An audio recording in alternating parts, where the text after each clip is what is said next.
Assalamualaikum. This video is for class 10, subject life science. We are starting a new chapter, growth and development. The concept of growth. Growth means the permanent, irreversible increase in size of the body. That is, it means the fundamental characteristics of the all living organism. When growth occurs in any body, it is irreversible and it can't be turned back into its original position. यानी कि किसी की body में, living organism में, चाहे वो plant हो या एनिमल हो, जब ग्रोथ होता है तो वो एक इरिवर्सिबल चेंज होता है। यानी कि एज के साथ साथ जैसे जैसे बॉडी में चेंजेस आता है वो इरिवर्सिबल हो जाता है, यानी कि वो चेंज दोबारा से अपने ओरिजिनल पोजीशन में वापस नहीं हो सकता है। तो हम लोग क्या देख रहे हैं यहाँ पर कि जो पेन से, पिंक कलर के पेन से मार्क किया हुआ है, आप लोग देखिए। The most conspicuous sign of the growth is an increase in dry weight accompanied by an increase in size and volume of the living organism. So it means that the growth is an outcome of some metabolic process, some of which are anabolic and some are catabolic in nature. When anabolism exceeds over catabolism, the growth takes place. क्या होता है, growth के लिए बहुत तरह का जितना organs होता है वो ऐसा ऐसा करके मेच्योर होता है, डेवलप होता है, and ultimately growth occurs according to the age. The growth can be defined as complex physiological process regulated by protoplasm resulting into permanent irreversible increase in length, volume, size and number of cell causing increase in dry weight when anabolism exceeds catabolism. ये एक ऐसा process है, physiological process है, that occurs which is inside the body and it is visible by the different development of the body organs. It is regulated by protoplasm. जैसे हम लोग cell division के chapter में पढ़े थे कि आप due to the cell division the growth take place in any organism. तो वो सेल डिवीजन में क्या होता है, प्रोटोप्लाज्म हेल्प करता है. प्रोटोप्लाज्म जो है वो नंबर ऑफ सेल्स इंक्रीज करने में, सेल डिफ्रेंशिएट करने में काम करता है, और उसका इफेक्ट क्या होता है, it results into the permanent irreversible increase in length, volume, size and number of cell causing the increase in dry weight. यानी कि लिविंग ऑर्गेनिज्म के ड्राई वेट को इंक्रीज करता है. And remember this point, that is the growth is irreversible change in the body. इसके साथ हम लोग के दिमाग में क्या आता है, दूसरा क्वेश्चन की ग्रोथ और डेवलपमेंट एक ही तरह का चीज है, लेकिन यहाँ पर देखिए डेवलपमेंट के बारे में क्या बता रहे हैं. It can be define as the increase in series of progressive non repetitive organised changes through cellular differentiation. यानी कि ग्रोथ होने के बाद एक ऑर्गन जो बॉडी में ग्रोथ हुआ है, माने एज के साथ साथ डेवलप होता है, वो कैसे डेवलप होता है, वो मेच्योर होता है, वो उसका जो कैपेसिटी है काम करने का वो डेवलप होता है. जैसे कि हम लोग फॉर एग्जांपल मान सकते हैं ब्रेन. जिसके ब्रेन प्रेजेंट होता है बॉडी में, जब बच्चा इन्फेंट होता है, चाइल्ड जो है वो उसके बॉडी में भी होता है ब्रेन, लेकिन वो आहिस्ता आहिस्ता अपने सराउंडिंग से, अपने हैबिट से, अपने जो रिपीटेटिव एक्सरसाइज है उसकी वजह से उसका ब्रेन डेवलप करता है. तो डेवलपमेंट क्या होता है, it can B defined as the increase in series of progressive non-repetitive organized changes through cellular differentiation and growth by which multicellular living organism is formed from the zygote. ये क्या हो रहा है कि बॉडी के पर्टिकुलर ऑर्गन्स में development होता है अकॉर्डिंग टू द एज, और ये ग्रोथ के बाद का इफेक्ट है. यानी कि बॉडी का ऑर्गन डेवलप होता है, एज के साथ साथ मेच्योर होता है. आपके बुक में ग्रोथ और डेवलपमेंट का डिफरेंस भी दिया हुआ है. इसका कोई क्वेश्चन एग्जाम में आता नहीं है, जस्ट फॉर रीडिंग इसको पढ़ लेना है. इसके बाद हम लोग एक मेन पॉइंट पढ़ेंगे जो phases of growth. For the purpose of reading the growth has been divided into 3 phases: cell division, cell enlargement and cell differentiation. यहाँ पे देखिए आप लोग, cell division, it is the process of increase in cell number, that is hyperlexia, which as a result of repeated mitotic cell division. सबसे पहले क्या होता है, बॉडी में सेल डिवाइड होना शुरू होता है. Suppose in case of a seed, when we sow the seed in the soil, it the new cell divides and it develops a new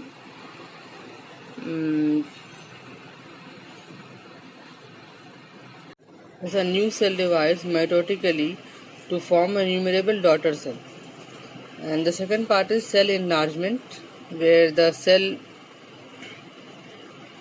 or the daughter cell produces by mitosis enlarge in size and length and volume, and that process is called the hypertrophy, and it is mainly due to the increased rate of anabolism than the catabolism.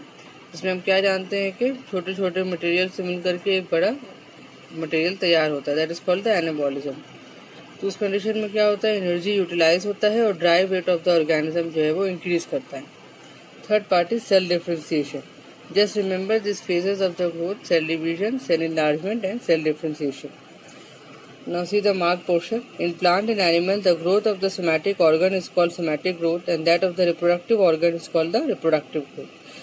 ये बहुत easy है, समझ में भी आ रहा है आप लोग के कि सोमैटिक ऑर्गन जो है वो रिप्रोडक्टिव ऑर्गन्स को छोड़ के बाकी जितने भी ऑर्गन्स है वो सोमैटिक ऑर्गन है। उसके डेवलपमेंट को सोमैटिक ग्रोथ कहा जाता है। And the development of the growth of the reproductive organ is called reproductive growth. Somatic growth in plant is the growth of root, stem, leaf, but in animal the somatic growth is the growth of heart, lungs, liver, muscles and all other organs.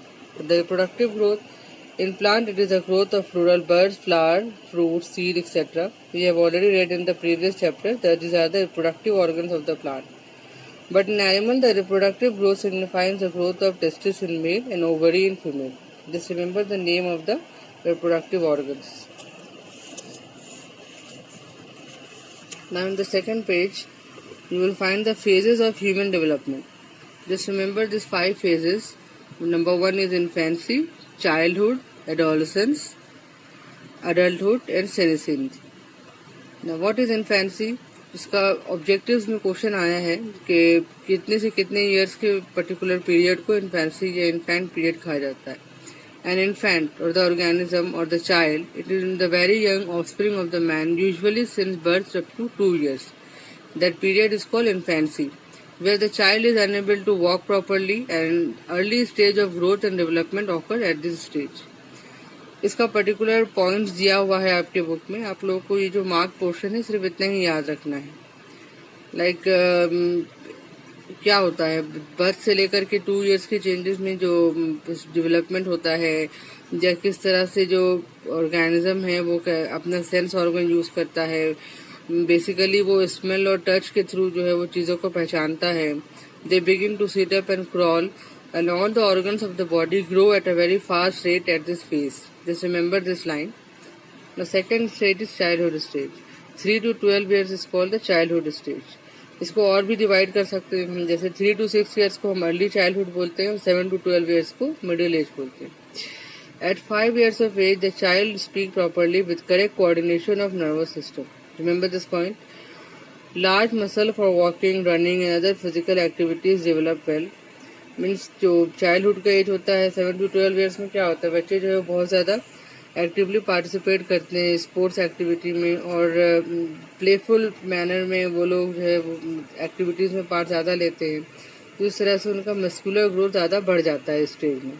Many psychological development start, मैंने कि बच्चों जो है वो चीज़ों को देख करके अपने ब्रेन के थ्रू अपने जो उनका समझने का कैपेसिटी होता है उसमें वो हर चीज़ को जज करना शुरू करते हैं। So they repeatedly ask the question why. हर चीज़ के लिए उनको रीज़न चाहिए होता है। चाइल्डहुड स्टेज में इस तरह का चेंजेस बच्चों में देखा जाता है। Third stage is adolescence. The term adolescent is derive from the Latin word adolescia, which means to grow up to maturity. It is a very critical stage of development which lies between the later childhood and maturity. इसमें क्या होता है, 12 to 18 years का as जो है इसमें बहुत ज़्यादा रैपिड ग्रोथ होता है और ये बॉयज़ और गर्ल्स में डिफरेंट तरह से विजिबल होता है। जैसे कि हम लोग देखेंगे point number 4, significant increase in growth of reproductive organ is observed. Many biological, psychological, emotional characteristics develop like sex consciousness, self consciousness, imaginative activity etcetera. यानी क्या होता है कि हर हम लोग जो है एडोलेसेंस एज में जो ऑर्गेनिज्म है, या सपोज हम लोग अभी यहाँ ह्यूमन बीइंग के बारे में पढ़ रहे हैं कि हम लोग अपने बहुत ज़्यादा सराउंडिंग से, अपने फ्रेंड सर्कल में, अपने सोसाइटी में हम लोग जो है उसकी वजह से इन्फ्लुएंस होने लगते हैं। हम लोग के अंदर जो चेंजेस आ रहा है या जो हम लोग के आसपास चीज़ें हैं, हम लोग के जो फ्रेंड सर्कल हैं या हम जहाँ जिस सराउंडिंग में रहते हैं उसके लिए हम कॉन्शियस हो जाते हैं। हमारा इमेजिनेटिव एक्टिविटी बढ़ जाता है, साइकोलॉजिकल इमोशनल कैरेक्टरिस्टिक्स डेवलप होना शुरू होता है। यानी कि हम सोचते हैं कि हम जो कर रहे हैं,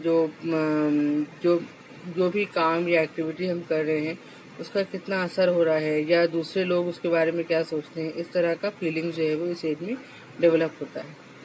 Now remember the last point, the masculine characteristics in male and feminine characteristics in female become prominent. Sometimes puberty is mixed up with the word adolescence. Puberty में क्या होता है? It refers to the physical change, and adolescence is the period of psychological and social transition between the childhood and the adulthood. So both are different. Puberty में physical changes आता है जो कि दिखाई देता है, मेल और फीमेल बॉडी में डिफरेंट होता है. और एडोलसेंस में क्या होता है? The psychological and social transition, यानी कि साइकोलॉजिकली जो है वो उसका ह्यूमन बिहेवियर जो है वो चेंज होता है. Fourth part is adulthood. Adulthood में क्या होता है? Biologically an adult is human being who has achieve sexual maturity and become independent and self sufficient. Just remember this one point. Adulthood में भी इसका कई पॉइंट आपको याद करना है. The last one is senescence. Senescence क्या है? The word senescene has been derived from the word senescere, which means to grow old. It can refer to either cellular senescere or the whole body.